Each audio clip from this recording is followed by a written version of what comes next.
Hello everybody, it's Christine from the REV Robotics Education team, here today to talk about the autonomous programming and sensors found in the 2.0 update of the Intro to Robotics curriculum.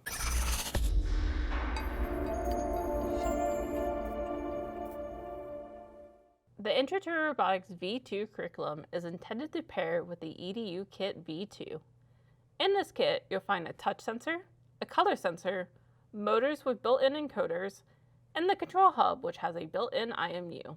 Starting in Unit 4, students program their class bot to move autonomously, first using timers, then using the available sensors. We begin with the simplest sensor available, the touch sensor, to activate the robot's program.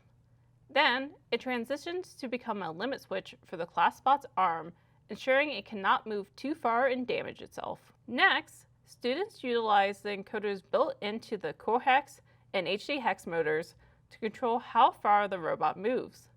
Adding the IMU allows the robot to correct its heading as it turns and navigates autonomously. As each sensor is introduced, there is an accompanying lesson discussing how this sensor functions and step-by-step guidance for programming. The last sensor, the color sensor, is introduced in Unit 6, as students move to bring everything together to complete their biggest challenge. The Intro to Robotics V2 curriculum provides a foundation for understanding the basics of sensor usage and autonomous operation, reducing the level of intimidation involved when getting started.